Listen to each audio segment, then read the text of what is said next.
Welcome to the Gita in Action podcast. My name's Radha, and I'm here with our family of seekers. We're reading through the Bhagavad-gītā verse by verse. We've been at it. Our 2-year anniversary is coming up, friends. Our 2-year anniversary is August 19th, I believe. So that's how long we've been at it here together, reading through the Gita, and we will finish maybe. Let's say maybe. We may finish the 12th chapter today. So that's where we are. Really, really nice section, really practical section that we're at right now in the 12th chapter that we get to talk about today. Before we get into that, a couple announcements. We have a few retreats coming up. We have Guatemala, the women's retreat. That's in November. And I think we have like a handful of spots left for that one. We're going to this really sacred lake a few hours from Guatemala City. And it's really beautiful. We're staying right on the lake, and we'll do like daily yoga. We'll do some cultural sightseeing things. We'll do some connection sessions, kirtan. We'll have a private vegetarian cook. So it will be amazing. And if you want to come to that, like I said, there's a few spots left. ConsciousCollectiveLife.org is our website now. So you can check everything out on that website, ConsciousCollectiveLife.org, and sign up. Because there's just a few spots left. And with that, we have the Yoga Festival in August at New Vrindavan, and then we have Pilgrimage in February. So all of these are on our website if you want to check it out and come with us, because we've become a little family here. And when we go on retreat together, it's like another layer of depth that we come into these relationships. And these relationships are everything in our spiritual life. Somebody told me a couple days ago, my boss actually told me that relationships are like the key for the ignition of our bhakti car, of our spiritual vehicle. So these relationships are so important. They really keep us going, and that's why we make time for them. So with that, let's go ahead and start. Before we get into the text, Stella, do you want to say our prayers for us? Om Jnana Timirandasya Jana Jana Salakaya Chakshuranmilitam Yena Tasmai Shri Guruve Namaha. Nama Om Vishnu Padaya Krishna Prastaya Bhutale Srimate Bhaktivedanta Swaminiti Namane. Vanchakalpa tarubhyascha kripa sindhubhyeva cha patitanam pavanebhyo vaishnavebhyo namo namaha. Jai Shri Krishna Chaitanya Prabhu Nityananda Shri Advaita Gadadhar Shivasadi Gaura Bhakta Vrinda. Hare Krishna, Krishna Krishna, Hare Hare, Hare Rama, Rama Rama, Hare Hare. Jai Srila Prabhupada ki Jai. Jai. Thank you. So nice. So we will start in 17. So chapter 12, text 17 is where we're starting. I'll share my screen. And when you're ready, Stella. Okay. Say the verse again. 17? 17. 12, 17. Yep. Yona hrisyati na devesti na sokati na kansati subha parityagi bhaktimanya same priyaha. One who neither rejoices nor grieves, who neither laments nor desires, and who renounces both auspicious and auspicious things, Such a devotee is very dear to me. Thank you. So at first glance, this verse might seem a little bit strange. Like, does Krishna really want us to stop feeling happiness? Stop feeling sadness, stop caring about things? And the answer to that is not at all. Krishna's not describing someone who's emotionally numb. He's describing someone who is no longer controlled by the endless cycle of gain and loss.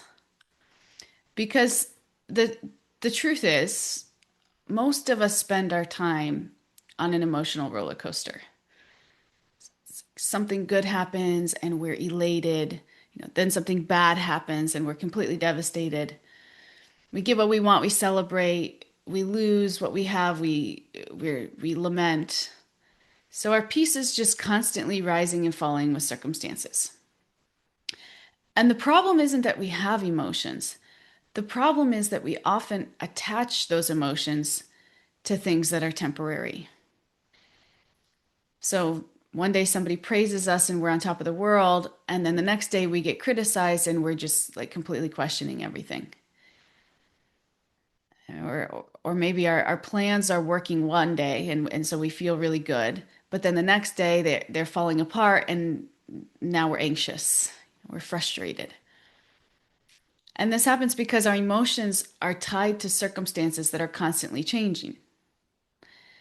And as we connect to Krishna through this process of bhakti, we start to anchor to something beneath all the ups and downs of life. So it's like life is still happening, the challenges are still coming, the disappointments are still there, but we're just no longer thrown around by every wave on the surface because our anchor is so much deeper than that. And so bhakti doesn't remove emotion from our life, but it purifies that emotion because we're emotional beings. It's a part of our makeup. But as we become spiritually evolved, we become more and more expert at directing those emotions towards that which is eternal. And in turn, we become much more steady. So this brings us to the next part of the verse. Krishna says that devotees renounce both auspicious and inauspicious things. And so one here could question, like, why both? Because typically we say, oh, we like auspicious things.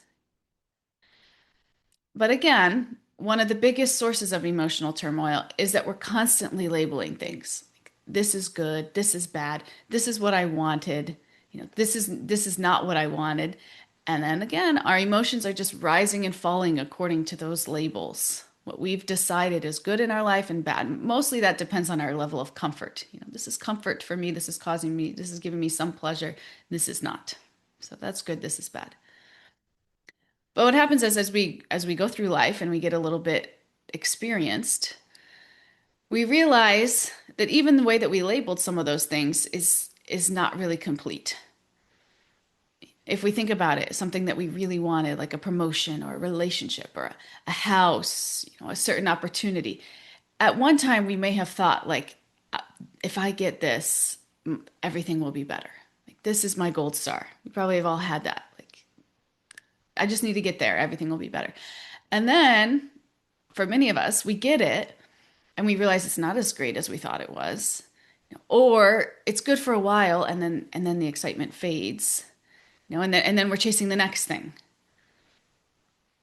And then on the other hand, once we start to get a little bit of experience and a little bit thoughtful, we start to realize that some of the things that we considered most terrible in our lives that we went through actually led to the most growth, the most wisdom, or even like some unexpected opportunities, or a deeper connection with God.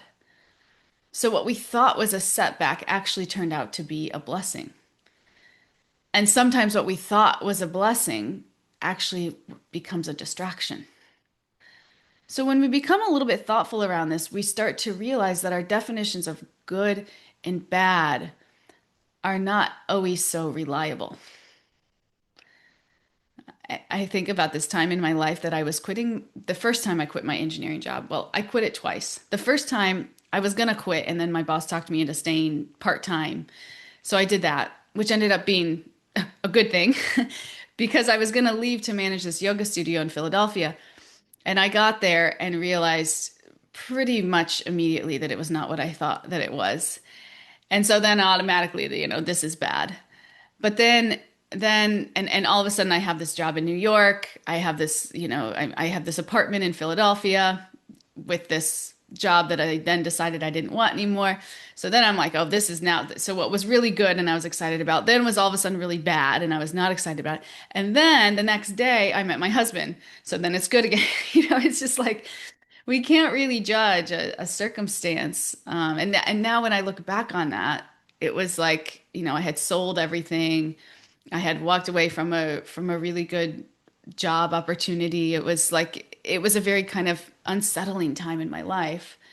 But then it's like I would have never met my husband and so then it turns out to be actually quite a wonderful thing for my growth and connection because that relationship has brought me the most stability and peace of mind in my life that I've probably ever had. So we just don't really know. And the point is, if we can learn to see everything that happens, if everything that happens in our life, we can look for, instead of looking at it as like good or bad, if we can start to ask, how can I serve Krishna in this situation? Even if the situation is difficult, maybe it's pleasant, maybe it's difficult, maybe it's what we wanted, maybe it's not. But whatever it is, the opportunity remains the same. And that is, how can I respond to this in a way that brings me closer to Krishna? This question keeps us spiritually grounded, regardless of the circumstances that are going on around us. And when we can learn to respond to situations in that way, we'll see Krishna just lifts us higher and higher. We start to, all of a sudden, there's like less drama in our lives because we're connected to Krishna. We've given our life to Krishna, and well, there's no drama there. There may be, but it doesn't shake us as much. So in the purport, Prabhupada explains that nothing's more important than devotional service. So this becomes the devotee's reference point. So it's no longer comfort, it's no longer success or prestige, convenience, it's service. And when service becomes a priority, then it's like these other things just lose their power over us. Success, failure, praise, criticism, they just lose their power over us because we're so steady and determined in that service. We're no longer evaluating things on how they're affecting our ego, but we're evaluating it according to whether it helps us remember and serve Krishna. A devotee becomes willing to sacrifice many things for Krishna because they've discovered that something that's just much more valuable than all of those other things. So then we come to the heart of the verse here, which is that ultimately Krishna's describing someone who's in relationship with him. And when that happens, that becomes the most important thing, more important than the changing circumstances of life. And in fact, we know the circumstances our life in life are changing, and therefore we don't get overly attached. We don't get overly excited when things go our way. We don't become super crushed when they don't.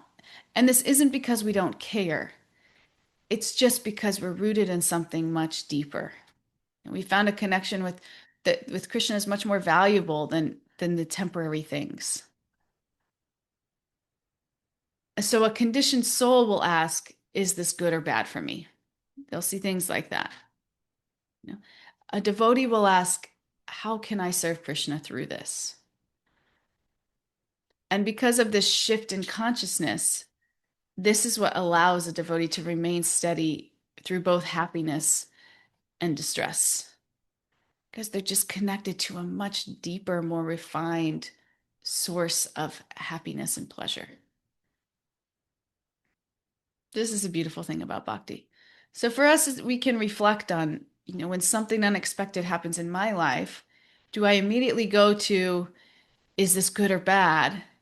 Or can I evolve to this higher state of consciousness, which is how can I serve Krishna through this? Instead of just sitting in the good or bad, enjoying the good, feeling sorry for ourselves in the bad, how can we see it as an opportunity to get more sincere in our service to Krishna? This is a true spiritualist. This is an evolved spiritualist. Before we move to the next verse, is there anything anyone would like to share? Shrananjali?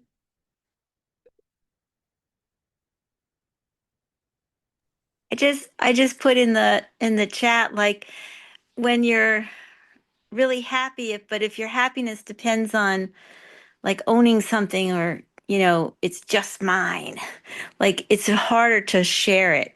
Like, Mm, if you know happiness is from, like, it's going to come and it's going to go, and Krishna's behind it.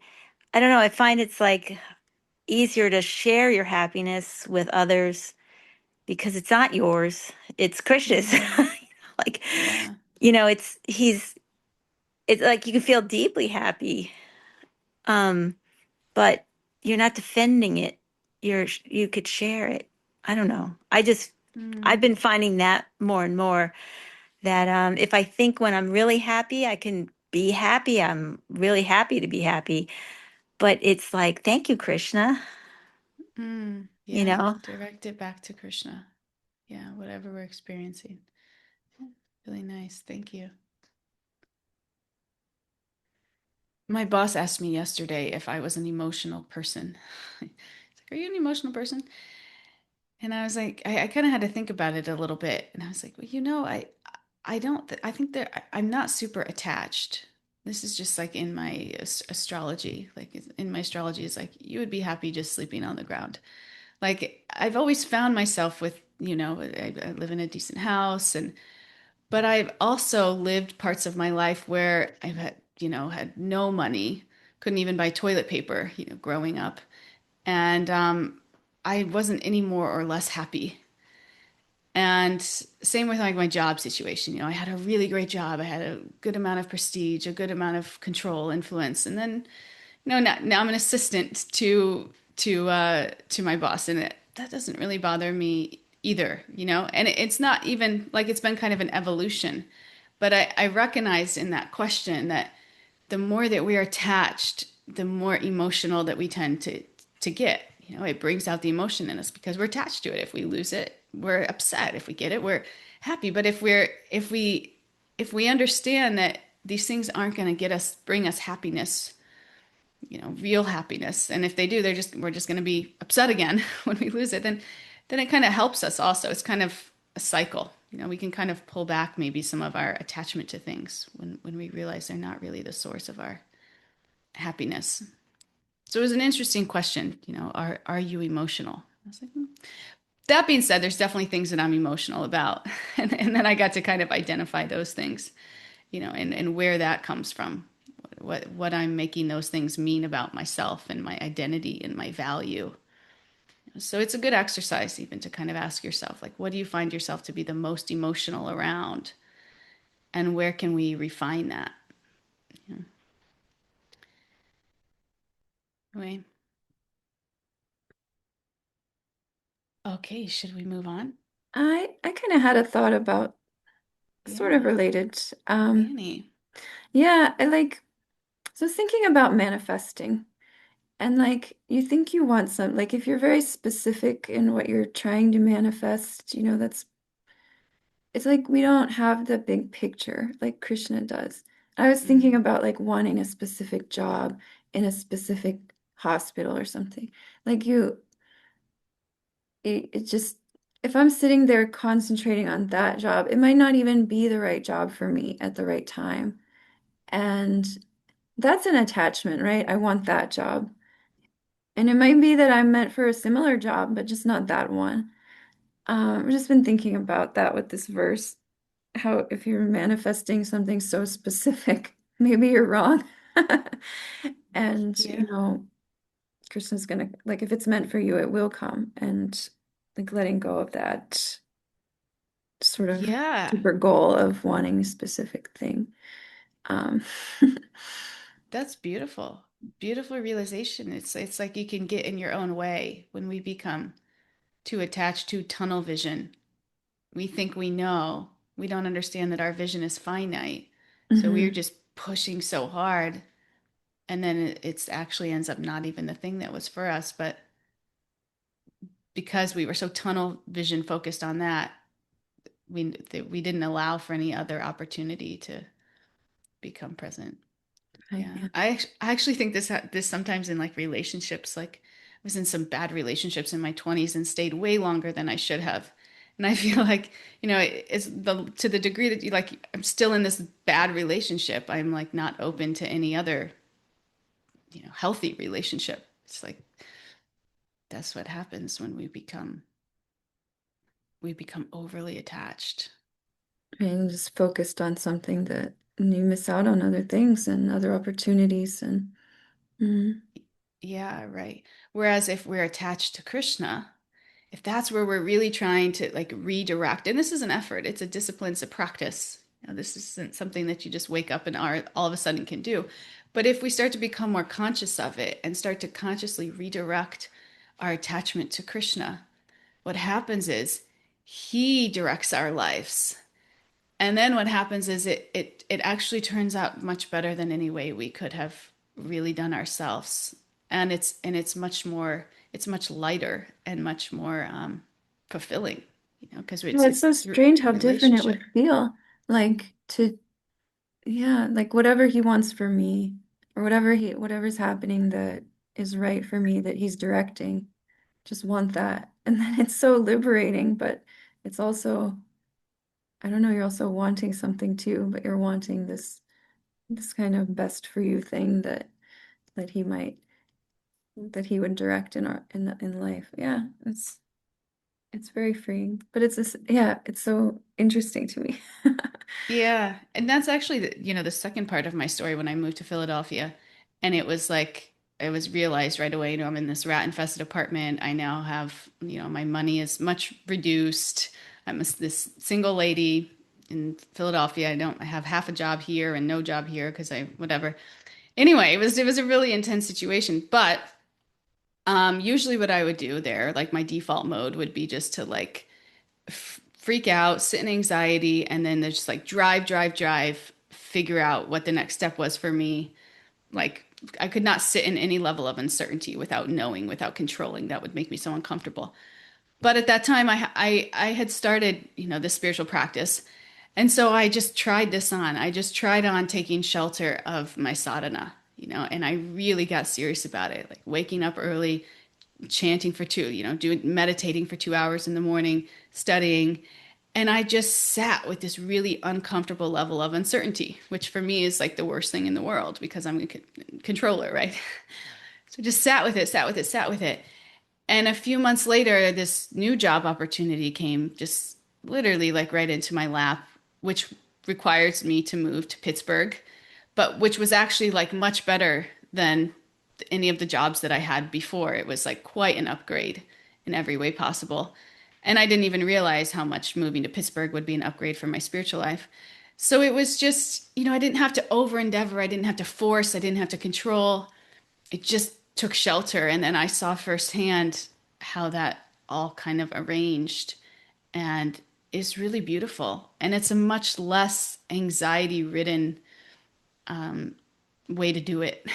Also, it's a loving process because we're just taking shelter of that relationship instead of just relying on our own sheer strength and intellect, and which is quite limited compared to what's available when we connect with source. So it actually makes the tough, it can make the toughest times in our lives the sweetest times in our lives because we learn to take shelter And that's such a sweet, liberating, beautiful thing. Yeah. Thank you for that, Annie. That was really Hare nice. Krishna. Anybody else before we move on?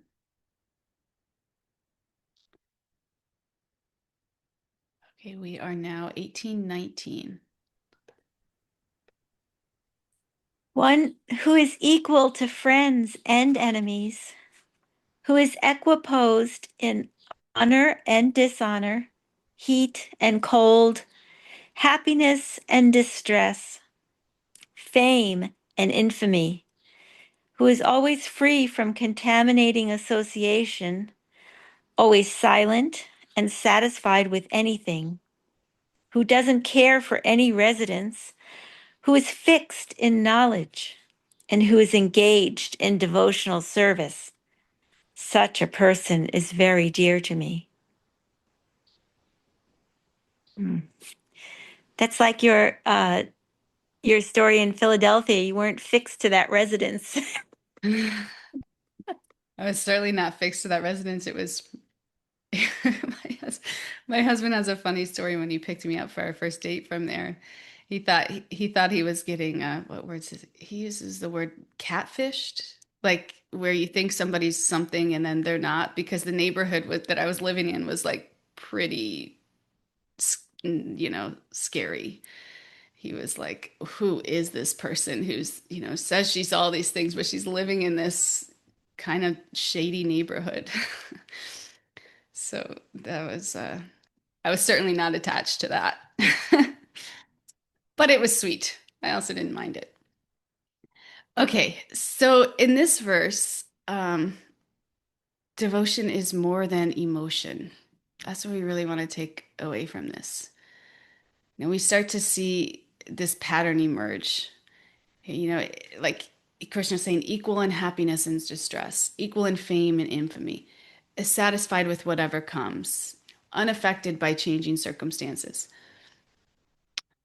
But that's not actually the whole of what Krishna's teaching here. Again, devotion is not emotional numbness.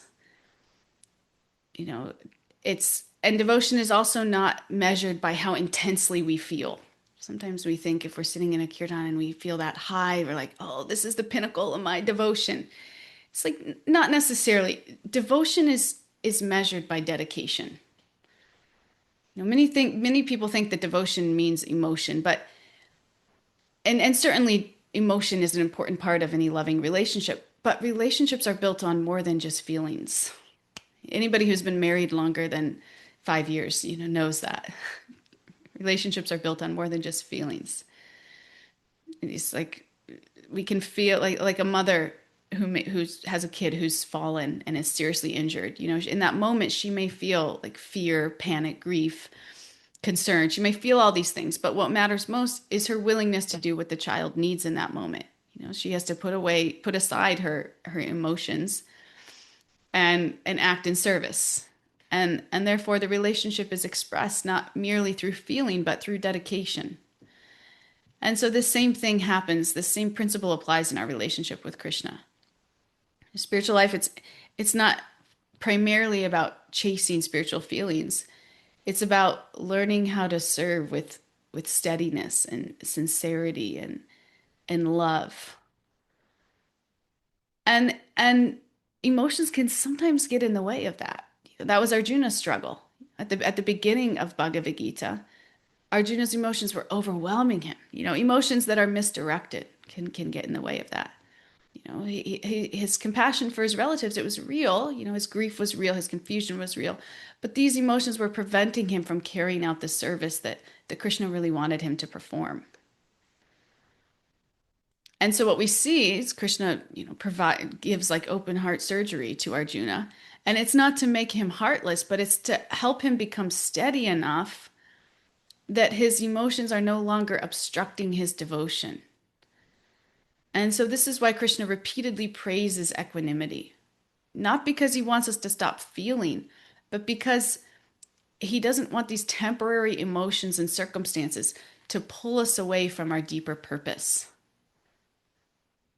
And this is like even steadiness in spiritual life. Like having a certain level of security in life is helpful because it keeps the mind calm to engage in these deeper practices. And then as we engage in these deeper practices, we develop, that muscle that we can handle more instability in our material life and still stay calm because we're more spiritually connected. So it kind of cycles like that. If we want some stability, but as we get more and more connected to Krishna, to Source, we actually learn we don't need all the stability that maybe we thought we did because we're the stability, the real stability in our life is provided by that relationship. But it takes some time. It takes some time. And Krishna says that the devotee remains steady amidst friend and enemy, honor and dishonor, fame and infamy. So something that we can notice here is that all of these are social categories. They're connected to how other people see us. And this is a big one. This is probably the thing I tend to be most attached to. When my boss asked me what makes you emotional. This is a tough one because a lot of us spend a lot of um, we build a surprising amount of our identity on external feedback.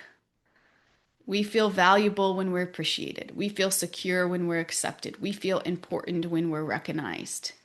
And there's nothing wrong with that. We also have like a human need for these things on some level. But it becomes dangerous when our sense of self depends on it. This is when it becomes dangerous, when that's our anchor, because it's constantly moving and it's really not a very heavy anchor at all to begin with. Because people's opinions, they're always changing. Someone's going to praise you today, someone's going to criticize you tomorrow. Someone may support you in one season of your life and then misunderstand you in the next. So if our identity is dependent on this, our peace is constantly fluctuating.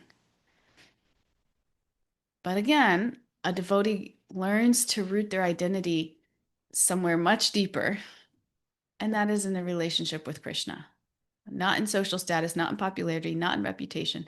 And sometimes actually when you lose a lot of relationships that you took a lot of shelter in for one reason or another, you're actually kind of forced to find something much deeper to take shelter in. And sometimes that can even be helpful. In the time, it's super painful. But later we realize, actually, I was taking shelter of things that really weren't that stable to begin with. And now, now that I've gone through this and I have this stronger relationship with Krishna, maybe I can build relationships, new relationships on steadier ground, centered around Krishna. So this is a way that sometimes these things can be helpful for our spiritual life, even though in the moment we may label them as bad.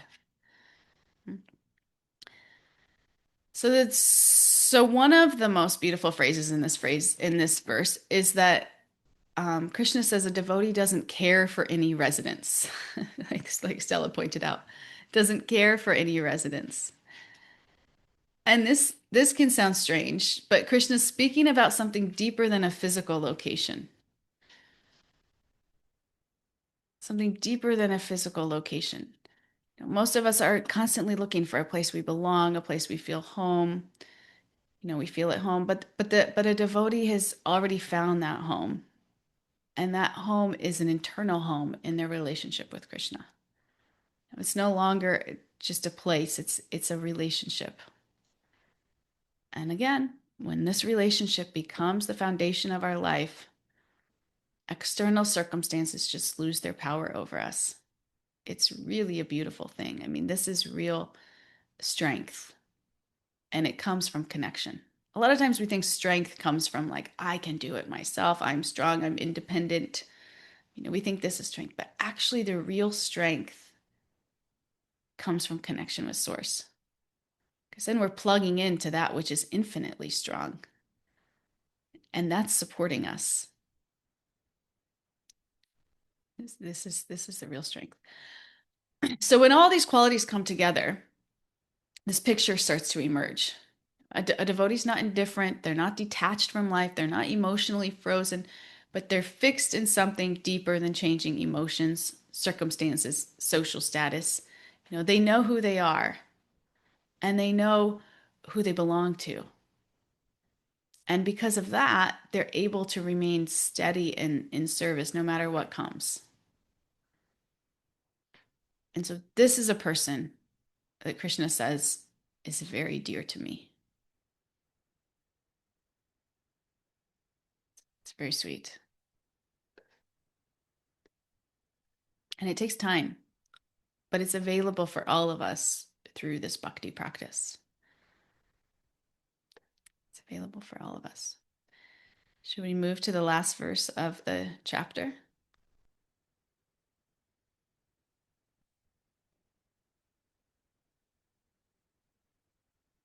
When you're ready, Stella. Last verse. Ye tu dharmantram idam yato tam par yapasate shradadana parama bhaktaste tiva me priyaya. Those who follow this imperishable path of devotional service and who completely engage themselves with faith, making me the supreme goal, are very, very dear to me. Okay, here we are. Krishna's coming full circle here in chapter 12.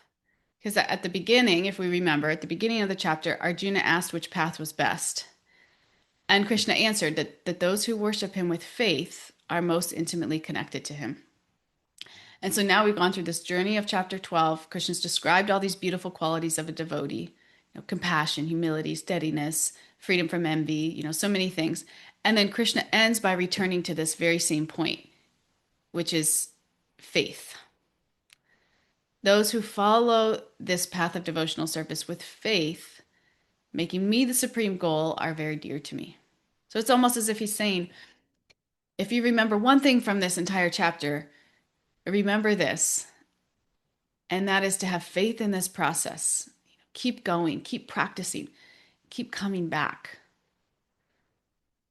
And sometimes we in spiritual life, we look at people that have impressive qualities, like someone who's a good speaker or who knows a lot or who's super charismatic, super respected, and we think like that's a very spiritually evolved person. Sometimes just our material conditioning, that's just naturally what happens to us. But Krishna doesn't say that those are the things that make someone dear to him. What he says is makes someone dear to him is sincerity. Sincerity. A devotee understands, this process is not just something I study. This process is something that I practice. I may not be perfect, but if I sincerely want to grow, that's sincerity. And faith isn't just simply believing that something is true. It means it's a process. It's constantly trusting it, trusting the process enough to just keep coming back, to keep showing up for it, to keep chanting, to keep serving, to keep trying after setbacks. This is the kind of faith that is incredibly attractive to Krishna. And like we said before, it takes time. You don't just instantly become all of these qualities that Krishna described through this chapter. You're not just going to walk away from today and say, okay, check, got it. I'm steady now. It's like, no, most of us struggle. We get frustrated. We realize places we're attached that we didn't really know, or things that we thought that we had gotten over, but we really haven't. We lose our peace sometimes. But faith allows us to keep moving forwards anyway. And so a devotee understands this. If I continue this process, Krishna will gradually purify my heart. Not overnight, but over time, it will happen. Just like we can't go to the gym once and expect like immediate results. You have to be consistent. You have to keep showing up. And faith gives us the patience to stay with the process long enough to experience its results. kind of like if we get on an airplane. We get on an airplane, we're not like worrying about the fuel levels, the engine, is the pilot qualified? We're not like obsessing over these things. We get on the airplane, we take our seats, we trust the process. So, or like if you have a job with benefits and insurance, and we're not like constantly, it gives us some stability. We're not constantly worried about those things. We know, we have faith that our job's taking care of us, and it's part of the package. So similarly, a devotee gradually develops the confidence that if they sincerely focus on serving Krishna, Krishna will take care of what needs to be taken care of. And this doesn't mean we become responsible, but it just means that we stop carrying all these burdens that were never ours to carry in the first place. It's like we do our part and then we trust Krishna with his part.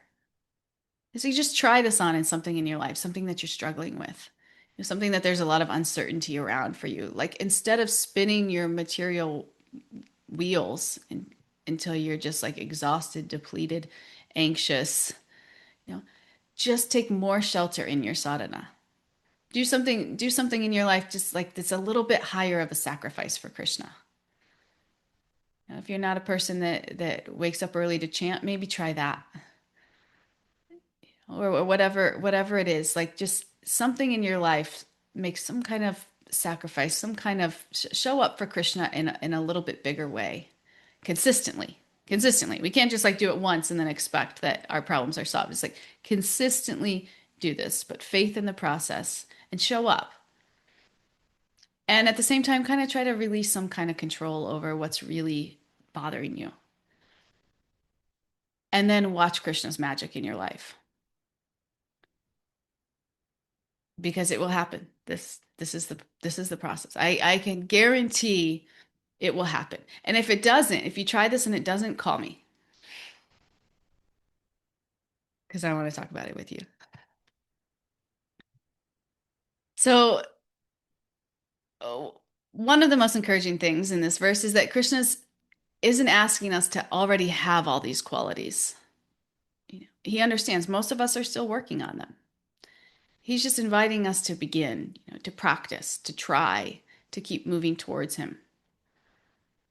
Because devotional service, it doesn't just require good qualities, it develops them, it builds. As we continue practicing sincerely, we'll become more compassionate, we'll become more humble, we'll become more steady, we'll love God more. So it's like whatever little bit we have now, just put it all in there and then watch as Krishna just grows it, blows it up like a balloon. And Krishna says, a person that follows this path with faith, making him the supreme goal of life, becomes very, very dear to him. And this is a conclusion. This is a conclusion of this beautiful chapter. We have some time for some reflections. I'd love to hear what's coming up for all of you.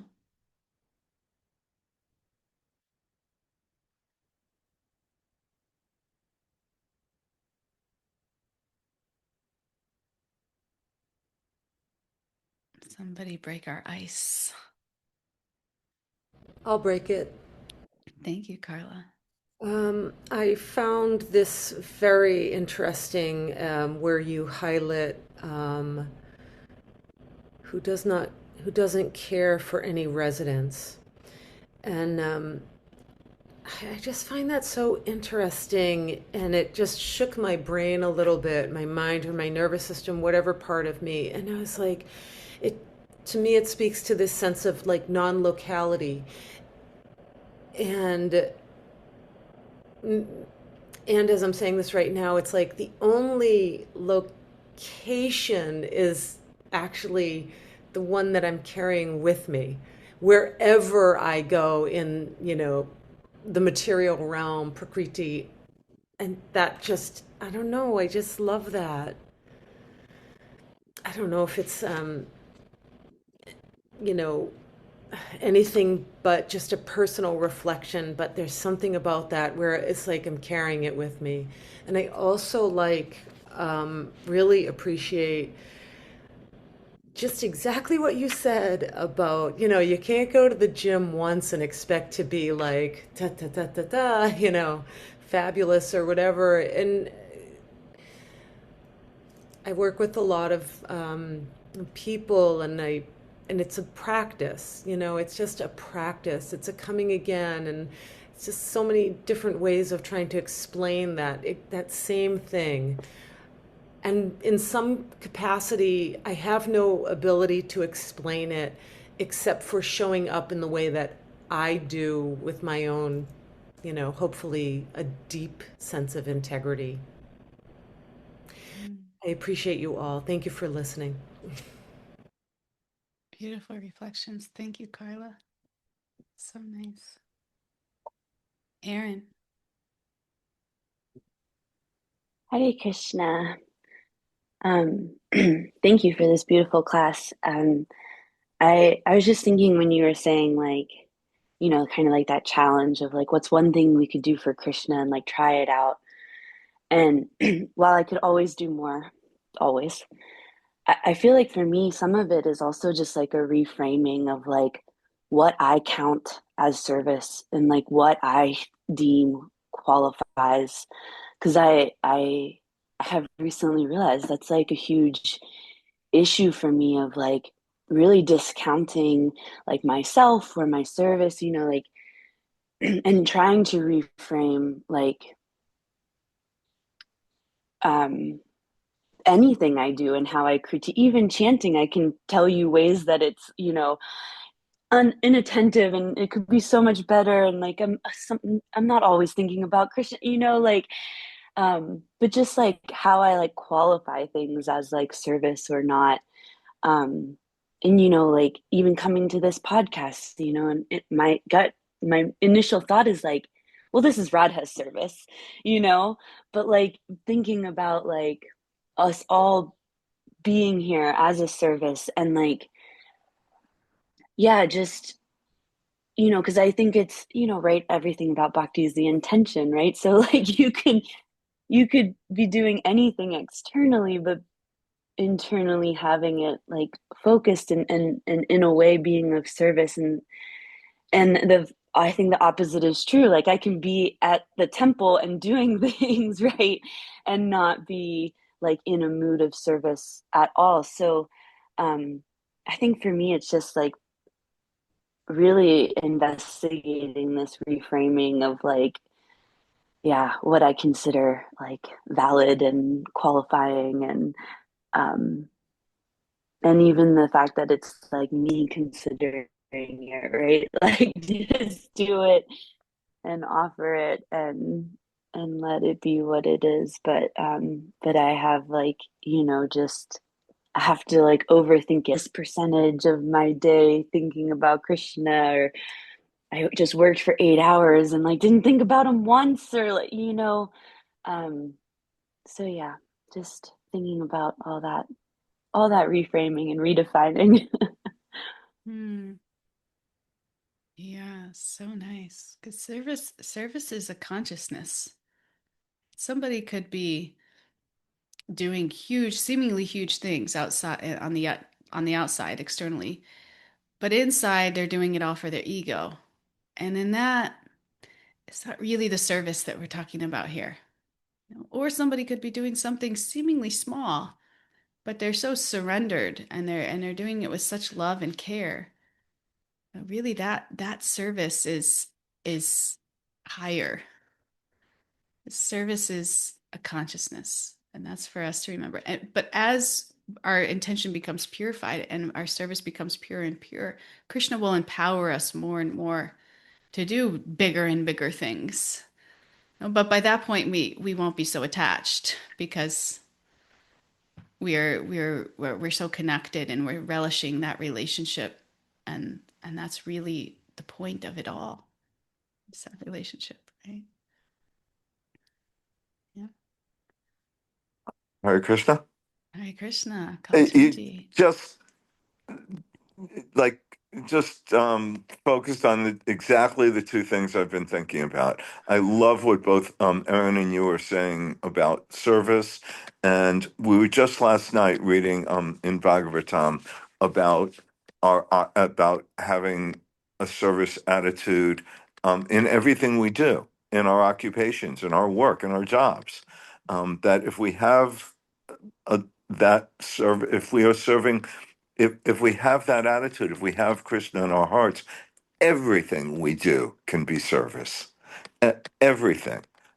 When and so we might see like, well, is the obvious service we do, does that have, are we coming to that with the right attitude? And yeah, that's important. But I think if we come to attitude like every day we go to work, every day, we do anything, it's all, and including things that we do for our own, I'll say like betterment, but just to help make us the people we need to be able to serve Krishna nicely.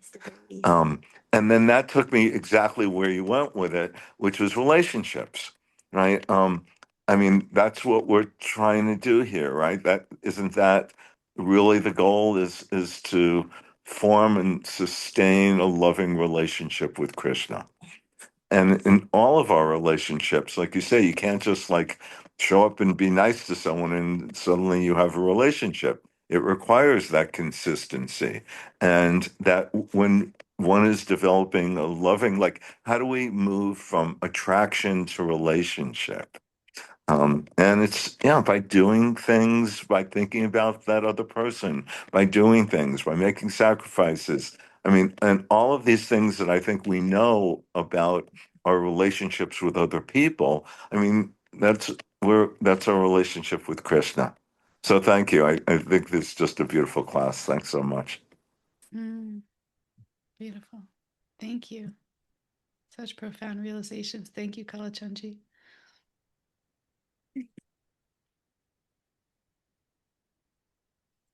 Anybody else want to share anything that struck you, or any resolution that you're feeling like you're ready to make? In today's class, I like the word deep anchor. That was something, to be deeply so connected with Krishna that everything you do is a service, and hopefully nothing bothers the distress, that was the word that I connected with, deep anchor. Yes. Yeah. It's a nice visual there too.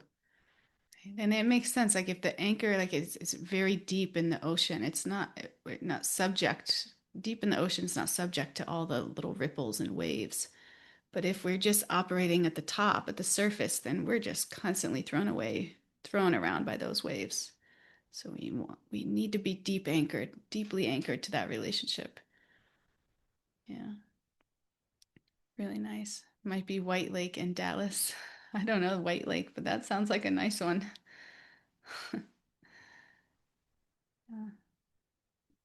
Mariah, did you have something here before we go? Yeah, I just always find it so amazing how the podcast always lines up with stuff that I'm working through, and I'm always like asking to find steadiness and trust, and I come from like a background in psychology and things like that, so I've studied a lot of like different counseling techniques and stuff, and I'm always like trying to overanalyze myself and like, oh, where does this come from? I'm always trying to do that. Overanalyze, try and figure out the past pattern, trying to see where does this behavior come from. And I heard something yesterday, and it was like, instead of bringing up all of our past all the time and analyzing it, just do a practice that keeps you steady to move forward. And just yesterday I heard that, and I was like, yeah, stop like trying to figure out where you're wrong or bad or whatever you think it is, and just keep moving forward in the practice that is good. And like, to me, that's like, oh, my whole new approach to Krishna consciousness is like, yeah, stop thinking you're unworthy because of something you've done. Anyways, and then right before this class, I have this little self-care affirmations book by Mahatma Das, and I'll just like open it randomly. And the one today that I opened it up to was my ideals inspire and energize me. They dictate my future. I move forward unaffected by my past mistakes, sins, and or traumas. And it's kind of reminded me of like what Aaron just said too. Like the very first like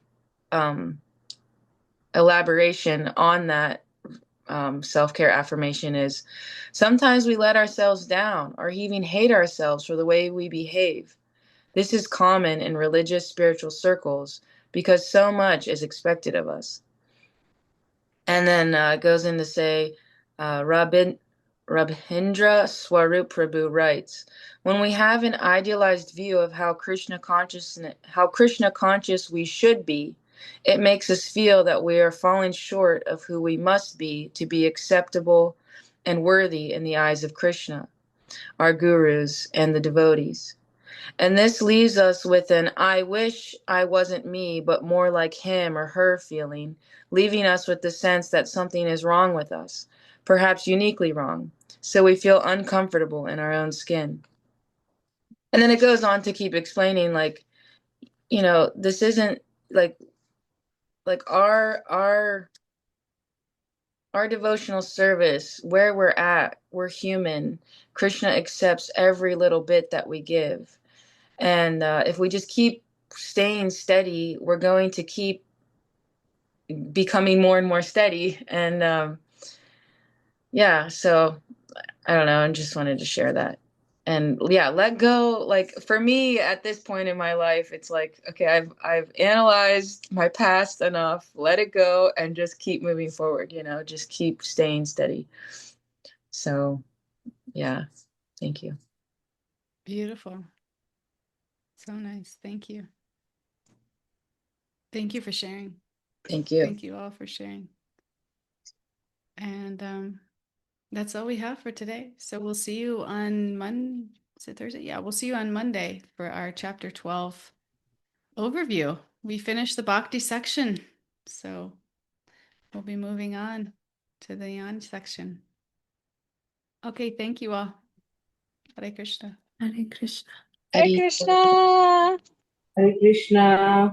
Hare Krishna. Hare Krishna. Hare Krishna.